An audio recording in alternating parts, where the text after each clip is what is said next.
Assalamualaikum warahmatullahi wabarakatuh. Hi my good students, how are you? I hope you are okay. Today we are going to learn about procedure text.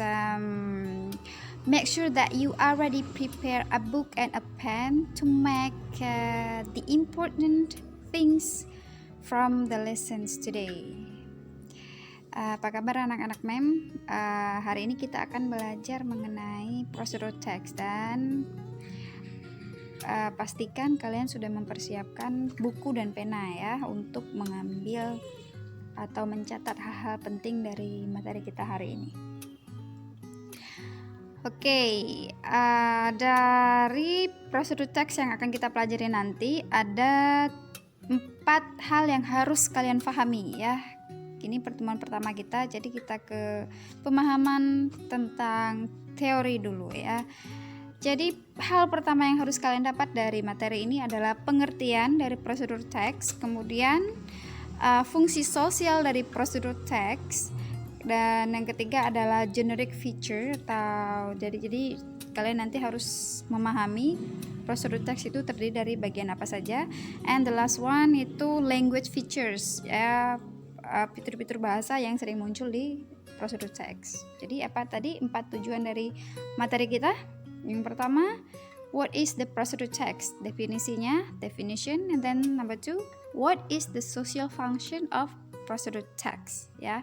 Number 3, what are the generic features of procedure text? And then the last one is what are the language features of procedure text?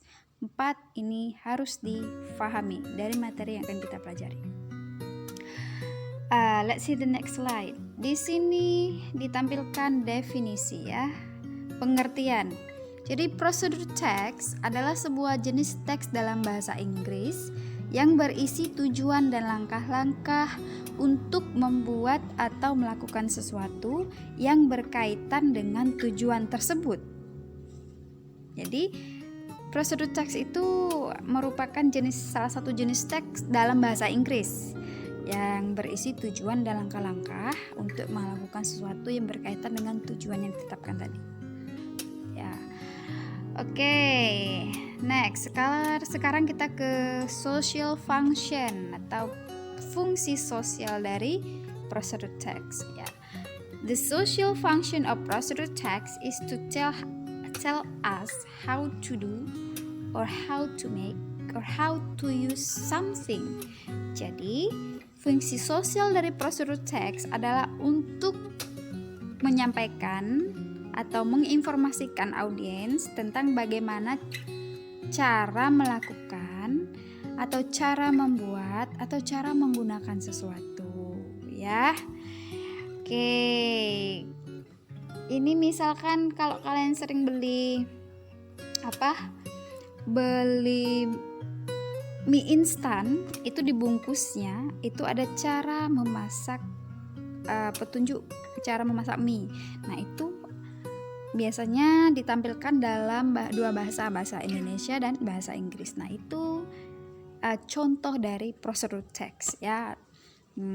Apalagi selain mie instan, kopi instan mungkin ya, misalkan itu biasanya dibungkusnya itu ada petunjuk atau cara membuat dari makanan instan tersebut. Nah itu merupakan prosedur teks ya. Let's see the generic structure ya. Oke, belepotan generic structure.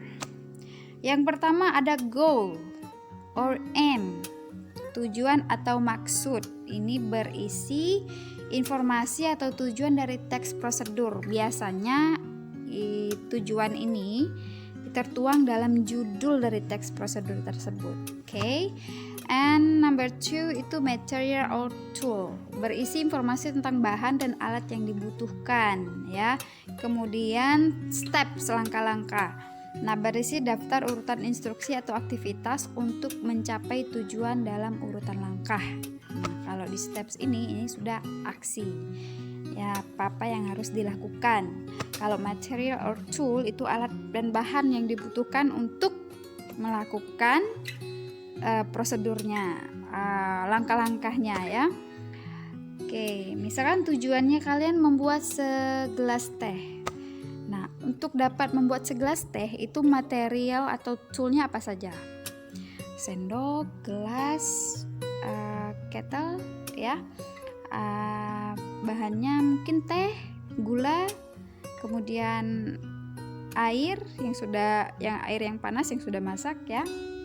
Nah, kemudian langkah-langkahnya itu bisa kalian mungkin panaskan dulu airnya, letakkan gula, letakkan teh. Nah, itu langkah-langkahnya. Oke, sekarang language feature. Language feature di dalam teks prosedur itu biasanya menggunakan simple present tense. Kalau kalian lupa apa itu simple present tense, buka lagi catatannya. Dari kelas 8 kita sudah belajar, ya. Kemudian menggunakan imperative sentence. Imperative sentence merupakan kalimat perintah.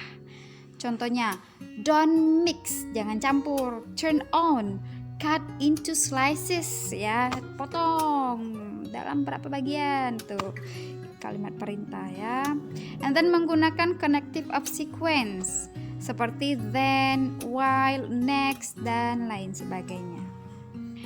Menggunakan numbering first, second, third. Misalnya first, prepare the material and tool. The second, take a spoonful of sugar, misal. Ya, dia menggunakan pertama, kedua, ketiga untuk menjelaskan langkah-langkahnya, stepnya. Kemudian menggunakan action verb, contohnya turn, plug, put, dan lain sebagainya. Action verb ini kata kerja, ya, kata kerja aksi. Kemudian menggunakan adverb atau keterangan, contohnya slowly, carefully, dan kata keterangan lainnya. Oke, nah ini memberikan contoh simple, ya, dari sebuah prosedur teks. Di sini how to make a cup of cappuccino coffee judulnya. Jadi goal atau tujuan dari teks prosedur ini adalah membuat kopi cappuccino, ya.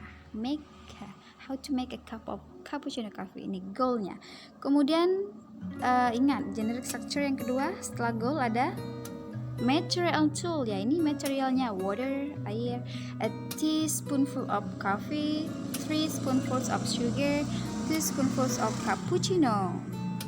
Steps, di sini dia menggunakan numbering, ya. Stepsnya first, pertama boil some water in the kettle, then put a teaspoonful of coffee into a cup, put 3 spoonfuls of sugar into a cup, add 2 spoons of cappuccino. Nah, add di sini merupakan kalimat imperative sentence, ya, perintah.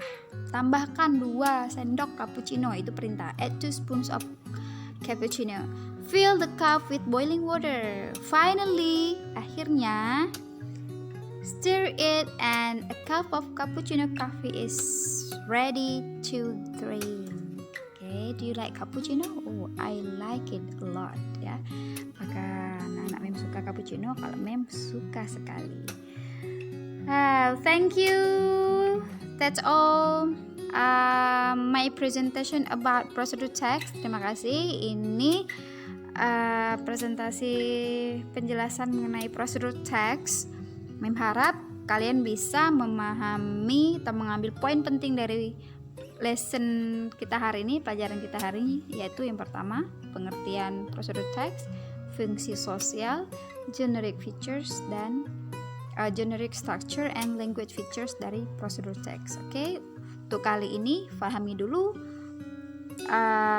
materi yang ini. Kalau ada pertanyaan, if you have a question, just ask me in WhatsApp group. Kalau ada pertanyaan silakan dituliskan di grup WhatsApp dan Mem akan menjawabnya di sana, insya Allah, supaya teman-teman yang lain juga bisa membaca. Kalau misalkan mereka juga punya pertanyaan yang sama, jadi jawabannya bisa langsung mereka baca di dalam grup. Oke, my good students, pelajari dulu yang ini, kemudian tunggu tugas berikutnya, ya. Nice to see you. Pastikan PowerPoint ini kalian catat di dalam buku catatan, ya. See you next time, and I say bye bye. Assalamualaikum warahmatullahi wabarakatuh.